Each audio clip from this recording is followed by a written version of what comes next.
क्या बात करते हैं, सब मिलता है। रागिनी जी, मैम थोड़ा इधर आएंगे सेंटर। रागिनी जी सेंटर दादा मैं लेफ्ट से शुरू करूं? ओके ओके चलेगा।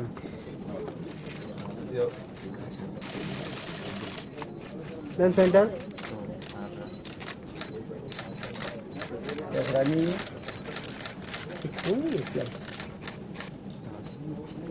Thank you. हाँ एक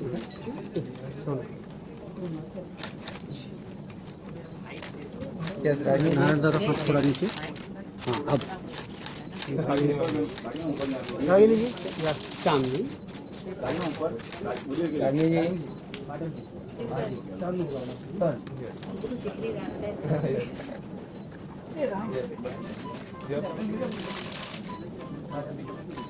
मैं भैया एक सेकंड।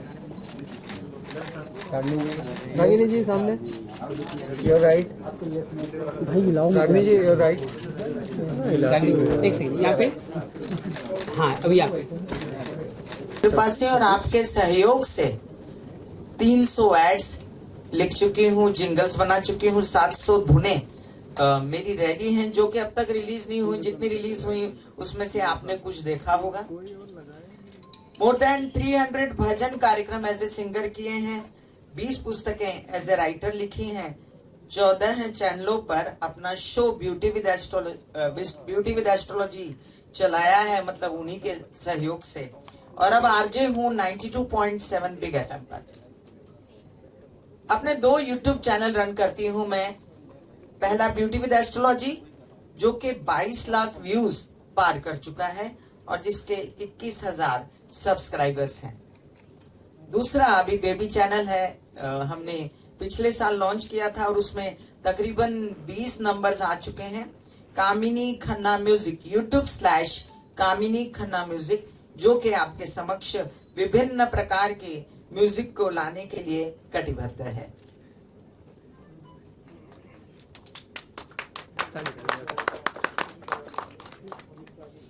अब आप बात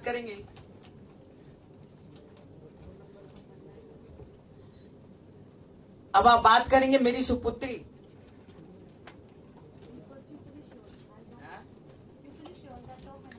ओके ठीक है, रागिनी जी का आदेश है कि मैं पहले अपनी बात करूं। ठीक है, बच्चों का आदेश सर्वोपरि। 26 साल की मेरी तपस्या, ये 2 चैनल्स हैं जो मैं आप लोगों के समक्ष लेकर आई हूँ। कई सारा काम किया मैंने, कई सारी कैस्टें। अंबाजी जो 3 करोड़ से ऊपर सेल हुई थी, चंचल जी की, जिसका भजन बहुत मशहूर है, भक्तों को दर्शन दे गई रे छोटी सी कन्या। फिर गोविंदा जी अभिनीत गंजे की खोपड़ी तेल नवरत्न से चोपड़ी जो मेरा ऐड था। और इसके अलावा भी कई सारे ऐड शाहरुख जी के, अमिताभ जी के, कई सारे और महानुभावों के मेरे आ चुके हैं। केयर वर्ल्ड पर मेरा 14-15 साल से शो चल रहा है जो वो उतारते ही नहीं है, पिछला ही दिखाए जा रहे हैं। और अभी inner and outer beauty with astrology, कई सारे चैनल्स पर, एबीपी न्यूज समेत, आज तक समेत मैं कई सारे शोज कर चुकी हूँ। पिछले 5.5 सालों से मैं आरजे हूँ 92.7 बिग एफएम पर। मेरा एक शो आता है रोज सुबह 6 से 7 ऑल ओवर इंडिया। सहर स्पिरिचुअल शो है, एस्ट्रोलॉजिकल शो है जो आप सुन सकते हैं, देख नहीं सकते। सबसे ज्यादा मशहूर हो गई थी, वायरल हो गई थी मेरी वेट लॉस जर्नी जो कि 40 kg मैंने शट डाउन किया था। और बस अभी फिलहाल मैं इस गाथा को यहीं विश्राम देते हुए आप सभी लोगों को ये बताना चाहूंगी कि कामिनी खन्ना म्यूजिक के प्रेस कॉन्फ्रेंस पर सबसे पहले आपको गणपति बाप्पा मोरया बोलते हुए वक्रतुंड महाकाय सूर्य कोटि संप्रभा निर्विघ्नं कुरुमदेव सर्व कार्येषु सर्वदा अपना एक वीडियो ऑडियो आपको दिखा रही हूँ। आशा है आपको पसंद आएगा। वो देखने के बाद दूसरी कड़ी और फिर तीसरी कड़ी। धन्यवाद। Hello everybody. Good afternoon, good evening. I don't know what time it is. Good afternoon.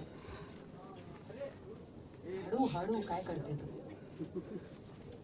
हाँ जी, 98 की बात है जब मैं बहुत छोटी थी।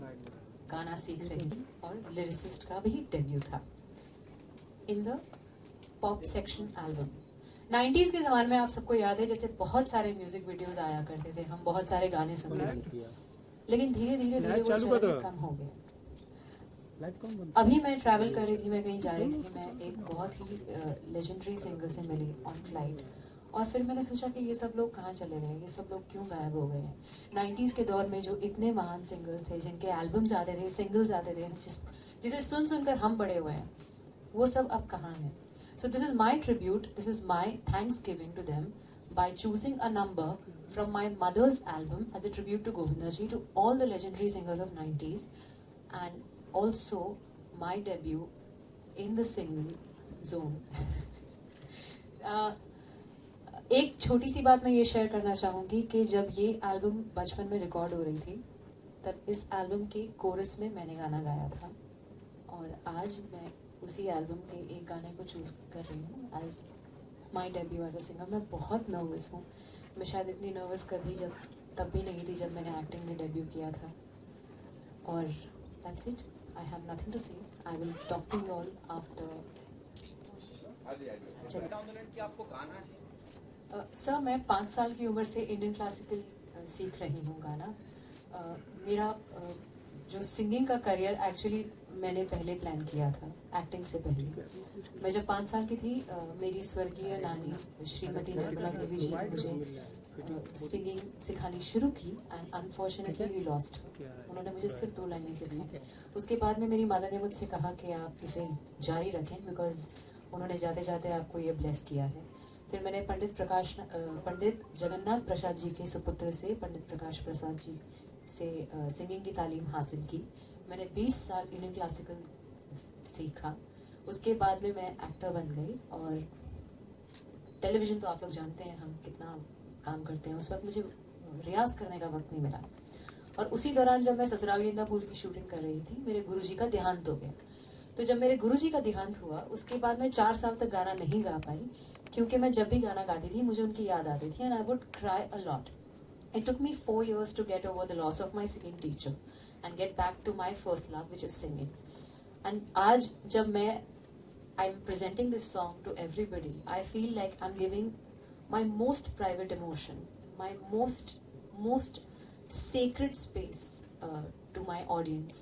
And after this, I don't think there's anything bigger I can offer to my audience, because this is my sole reason to connect with my spirituality, with my life. Everything in my life has been music, and I'm very nervous and I'm very anxious right now. Do you got emotional while recording the song? Actually, not while recording it. Where are you? I can't see you. Sorry. It's okay. Hanji. Hi. Not while recording it. I was trying to get it right, honestly, because Mum was there. She was directing me, and I chose a song of my mother because I would only want to start my singing journey with my mother's blessings. So while I was on the recording mic, I was very scared because उसमें clicks होते हैं। जैसे हम shooting करते हैं तो पहले आपको लाइट का मार्क लेना है, आपको शोल्डर देखना है, आपको परफॉर्म करना है। वैसे ही आप जब रिकॉर्डिंग स्टूडियो में होते हैं, आपको ईयरफोन्स होते हैं, आपको टेक कैसे करना है, और आपकी पिच, आपका फिल्टर जो सामने है, how correct you have to pitch your voice for this song। क्योंकि ये 90s का गाना है, इस गाने के लिए हमने एक पर्टिकुलर वॉइस टोन यूज किया है, जो 90s में बहुत स्वीट सॉफ्ट वॉइस यूज होती थी, इसीलिए। और ये गाना भी वैसा ही है, like a 16-17-year-old girl falling in love with a boy, and she's imagining and she's thinking about something. So the voice quality used for this song is that sweet voice. When I do a song which is different in nature, I will use a different quality of voice. That's my idea towards it. For this song, we used the sweet texture, the 17-year-old girl falling in love, hoping that she meets her boy. And I was very nervous, and I'm very nervous again. This is like my debut. अभी मुझे किसी ने कहा मैं हर साल कुछ नया debut करती हूँ। पहले मैंने एड्स में डेब्यू किया, फिर मैंने टेलीविजन में डेब्यू किया, फिर मैंने फिल्मों में डेब्यू किया, फिर मैंने नॉन फिक्शन में डेब्यू किया एज अ होस्ट, फिर मैंने एज अ डांसर डेब्यू किया, फिर मैंने इंडिपेंडेंट फिल्म्स में डेब्यू किया, फिर मैंने एक इंटरनेशनल लेवल की फिल्म में डेब्यू किया, पिछले साल मैंने थिएटर में डेब्यू किया विद मकरान सर्स प्ले, इस साल मैंने सिंगिंग में डेब्यू किया. So I think there should be an award which just gives like the best debuts ever. Okay. I'm just being too overconfident right now. With all due respect, जी. जैसे आपने कहा क्योंकि 90 के वक्त के हमने जी. गाने को चुना और इसीलिए आपने उस आवाज को बड़ा स्वीट सा रखा जी. है. अगर आपको हम सुने या कोई भी सुनता, बड़ी जी. हस्की वॉइस है, जी. तो is there a possibility you'll be singing some folk song, or apart from this would you be interested doing a Bollywood film apart from your mother, music director where you love to work with? Absolutely. It was always my ambition to work with very good music directors. It's every artist's ambition is to collaborate with superior craftsmen and superior people who will teach you, who will hold your little finger and who will pull you up. So as an artist, that has always been my target. And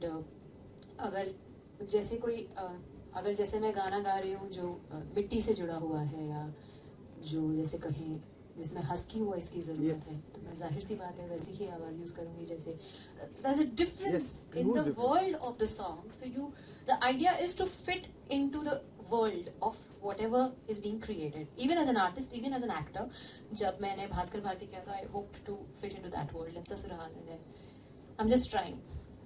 The last question from my end. Yes. One actress from the industry or one music director from the industry you want to work with. For example, actress where you want to lend your voice for that particular actress, and one music director you want to work with. Music director today, I'm a very big fan of Rahman sir, and I look up to his work. I think he's phenomenal. And actress, myself. I'm very possessive about my singing. But if I get to collaborate with a good music composer, definitely I'll learn. I just want to learn more. I'll ask it in a different way. Ji. Which actress you feel fit in your voice? Your voice fit to her.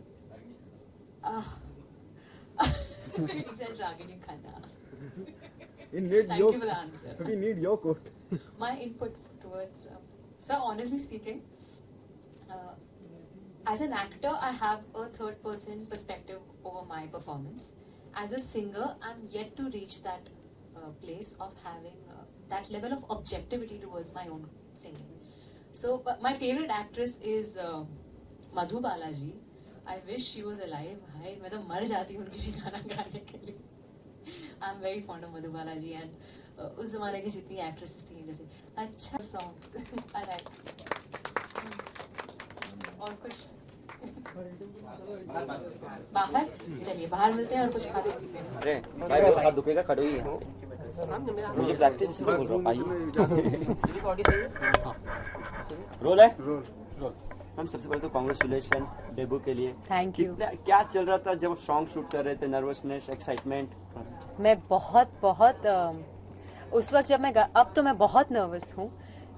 जब मैंने गाना record किया था तब मैं बहुत alert थी कि मैं कैसे इसे सही गाऊं और कैसे उसकी इमोशन पकड़ में रहे, उसका इमोशन पकड़ में रहे.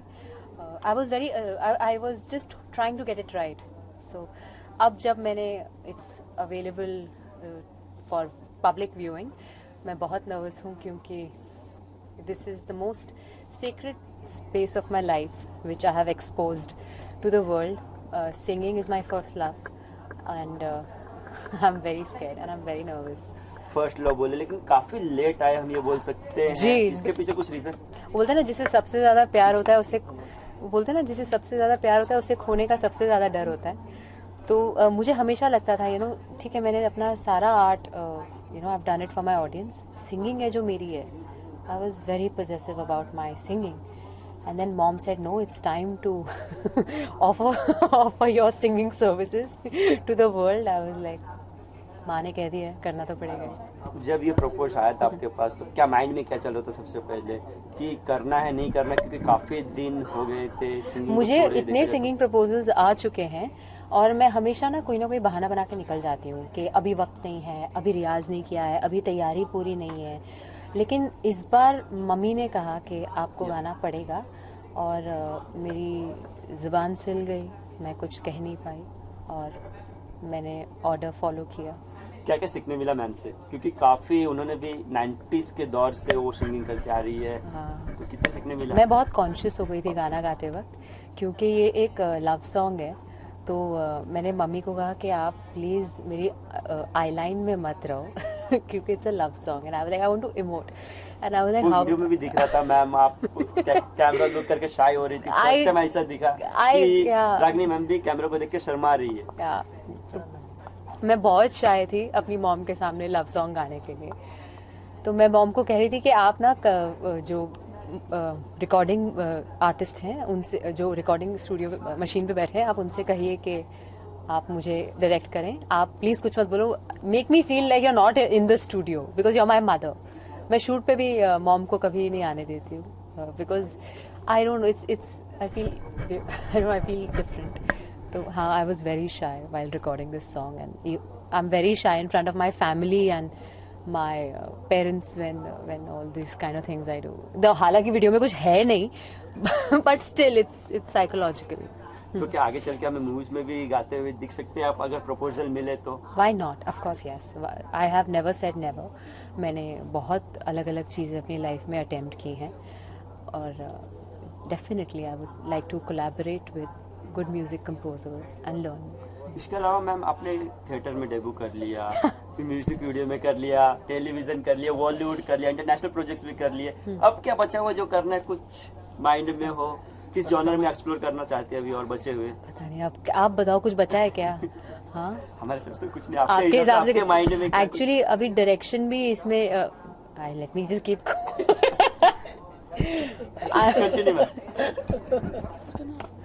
बस आई थिंक मैंने अभी कुछ छोड़ा नहीं है, अभी रिपीट करना पड़ेगा खुद को। आई थिंक अभी I think I would like to concentrate on the opportunities I have been receiving and offer my best capabilities to my scripts and my directors and my co-actors. So yes, that's about it. किस तरह के projects की तलाश में है दिखाई तो? क्योंकि मैंने गुड़गांव की है which was very heavy on content.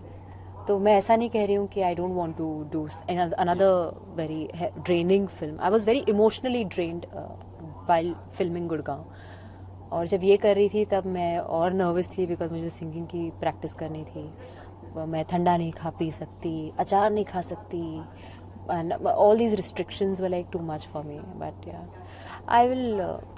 I'll work with somebody who मुझे मज़ा कब आता है जब कोई डायरेक्टर या एक्टर कुछ ऐसा मुझे ऑफर करें जो मुझे लगे कि how am I going to do this when I feel challenged. That's when I get extremely excited and very motivated to perform that part. मैं हमेशा वही ढूंढती हूँ कि जो करने से मुझे डर लगे. न्यू कमर्स के लिए कितना बड़ा प्लेटफॉर्म मानते हैं सोशल मीडिया को? अब तो न्यू कमर्स क्या जो देखा जाए तो हर एक जनरेशन इसमें आ रही है. Yes, देखिए सोशल कामिनी मैम की बात करें तो फिर आप उन्होंने यूट्यूब चैनल ऑन किया, उनकी जो भी चाहत थी वो अब सोशल मीडिया के थ्रू अब वो आ रहे हैं. क्या कहना चाहेंगे? मुझे ये बहुत ही बढ़िया प्लेटफॉर्म लगता है क्योंकि हर एक के पास everyone has a voice and I would be happier if the voice was of reason. You should have a voice, but if you have a voice of reason, it's like a feather in your cap. You have पहले था कि हम कहाँ express करें, लोग helpless थे, हम क्या करें.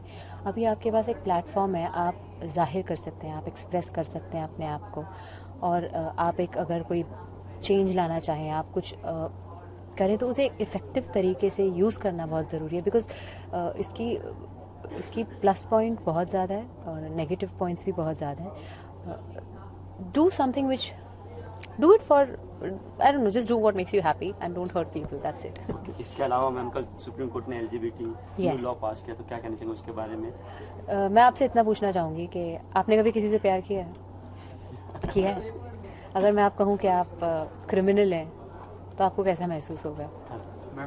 तो अगर किसी को किसी से प्यार करने के लिए क्रिमिनल करार दिया जाएगा तो उसे बहुत ज़्यादा सफोकेटिंग फील होता है. तो मैं खुश हूँ कि आर्टिकल 377 रद्द कर दिया गया है और हमारी गवर्नमेंट ने ये अच्छा डिसीजन लिया है, सबने इसे सपोर्ट किया है and it's the right decision because it's actually a historical decision and I'm in complete support of it. आप किसी को प्यार करने के लिए क्रिमिनल का करार नहीं दे सकते हैं. Thank you. Just a second.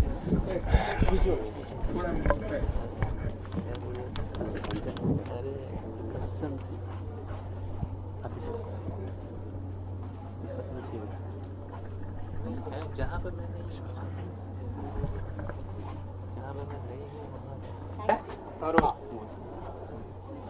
Hi ma'am.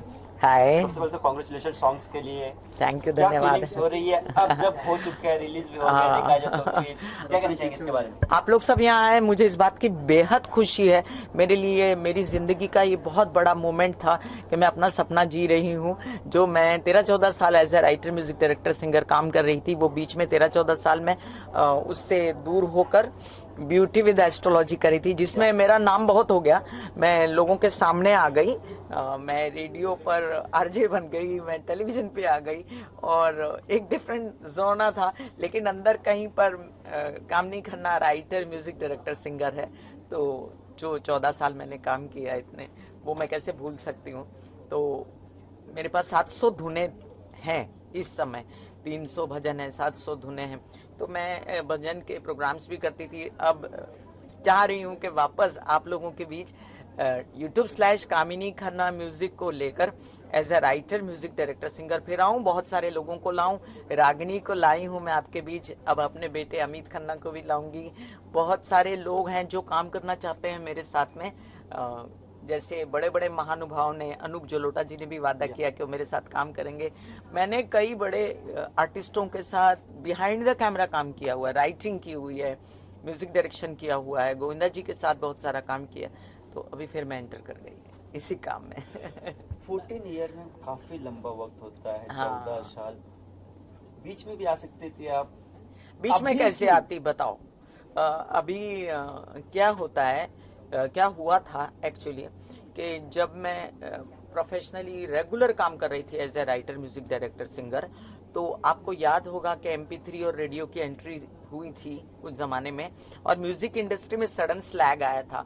उस वजह से सब जगह लोग स्ट्रगल करना शुरू हो गए थे, म्यूजिक डायरेक्टर, सिंगर सब, अगर मैं गलत नहीं कह रही तो. और मुझे, मेरी नेचर में शुरू से बहुत ज्यादा स्ट्रगल करना नहीं लिखा है. मैं जो इक्का दुक्का लोग मिलते रहते हैं उनको हाथ जोड़ देती हूँ, काम मांग लेती हूँ, बस उतना ही है. तो मैं, और लेडीज के लिए स्ट्रगल करना बहुत मुश्किल भी होता है, ये आप जानते हो.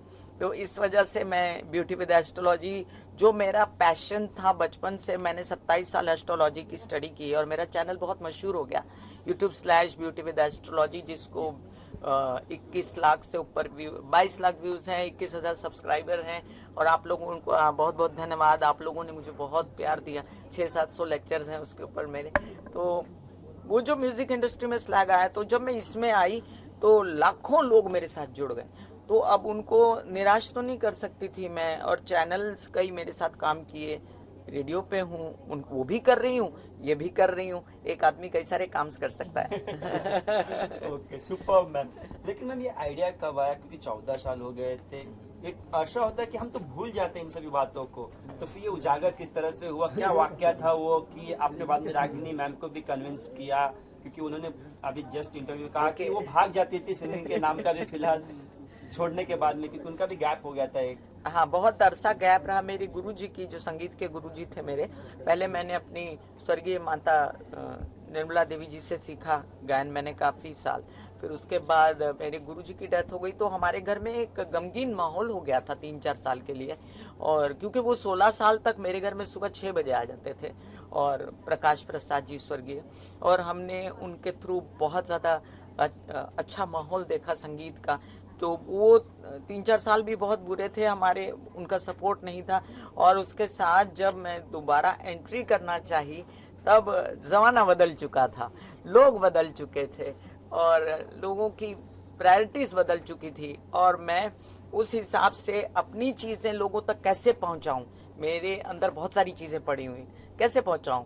मैं हर महीने 4 एल्बम छाप सकती हूँ अगर मेरा म्यूजिक चैनल है तो. और मैं अगर किसी की फिल्म करना चाहूँ तो मुझे इक्का दुक्का गाना दे देंगे, तो मैं चाहती हूँ फिल्म करना, मैं चाहती हूँ रेगुलर। इनफैक्ट मैं यही पूछने वाला था, डिजिटल मीडिया के बारे में क्या कहना है आपका, क्या राय है इसके बारे में? डिजिटल मीडिया एक बोन है, डिजिटल मीडिया एक ईश्वर का दिया हुआ वरदान है लोगों को, कि जो लोग अंदर ही अंदर अपनी कला को लेकर घुटते रहते थे, जो लोग अंदर ही अंदर बाहर काम ना निकल पाने की वजह से रोते थे, वो अब आपकी कला आप एक छोटे से मोबाइल से शूट करके YouTube पे डाल सकते हो। और आपको पता है YouTube की रीच कितनी है। अगर आपका काम अच्छा है तो आप सीढ़ी के नीचे एक लड़की बैठ के गाई थी, उसका भी बहुत नाम हो गया।